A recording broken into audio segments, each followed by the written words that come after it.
حضرت ابو ہریرہ کمال کے صحابی تھے، ساری زندگی وقف کی انہوں نے، دین ایسا سیکھا مصطفیٰ کریم علیہ السلام کے مبارک صحبت میں، حدیثیں آج ہم بیان کرتے ہیں، اور جمعوں کے خطبات کے اندر، عام واعظ و نصیحت کے بیانات میں ابو ہریرہ رضی اللہ عنہ کا نام نہ آئے، ایسا ہو نہیں سکتا۔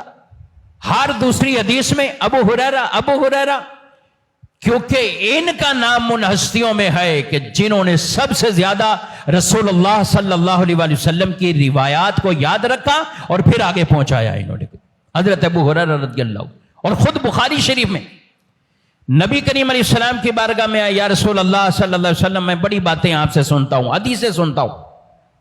حضور نے فرمایا پھر کیا معاملہ ہے؟ کہا حضور بھول بھی جاتا ہوں، یاد نہیں رہتی۔ اب یہ حافظے کا تعلق آپ بھی جانتے ہیں، یہ کوئی ایسی چیز نہیں ہے کہ آپ کہیں کہ اس کو فوراً یوں اور یوں سلسلہ ہو جائے۔ آج کسی حکیم طبیب کے پاس جائیں، ٹھیک ہے، وہ بادام کا مشورہ دیں گے، معجون دیں گے، کچھ اور چیزیں دیں گے کہ اس سے تمہارا حافظہ اچھا ہو جائے گا۔ رسول اللہ صلی اللہ علیہ وسلم کی بارگاہ میں صحابی کا عقیدہ یہ ہے کہ میں جاؤں گا اور مانگوں گا یہ کہ حضور میرا حافظہ ایسا ہو جائے، یہ باتیں جتنی یاد کرتا ہوں مجھے یاد رہیں۔ بظاہر دیکھا سرکار الاسلام کے پاس اس وقت کوئی ایسی چیز نہیں ہے کہ حضور وہ خوراک کے طور پر انہیں کوئی چیز دیں، لیکن سوال ایسا کیا ہے حافظہ میرا اچھا ہو جائے۔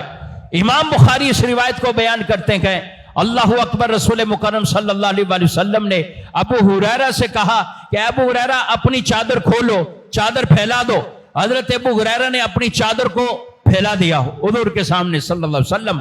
آپ نے اپنی مٹھی کو بند کیا، بظاہر کچھ نہیں ہے، مٹھی بند کی، چادر میں ڈالا، فرمایا ابو ہریرہ سینے لگا لو اسی چادر کو، اس چادر کو اب اپنے سینے لگاؤ۔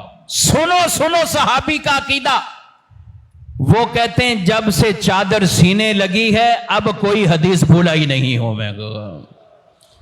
آج ہم بیان کرتے ہیں ابو ہریرہ رضی اللہ عنہ کا نام، صفہ کے چبوترے پر بیٹھ کر دین پڑھنے والے، سیکھنے سمجھنے والے ابو ہریرہ رضی اللہ تعالیٰ عنہ کو، اور سب سے زیادہ حدیثیں بیان کرنے والے ابو ہریرہ رضی اللہ تعالیٰ عنہ کو حافظہ کہاں سے ملا؟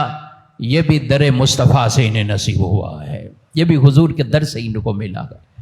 صحابہ کا یہ عقیدہ تھا کہ جو مانگو سرکار علیہ الصلوۃ والسلام کے در سے وہ عطا ہوتا ہے، وہ ملتا ہے، جو گمان لے کر جاؤ ان کی بارگاہ میں حاضر ہو۔ یہ صحابی کے عقیدے کے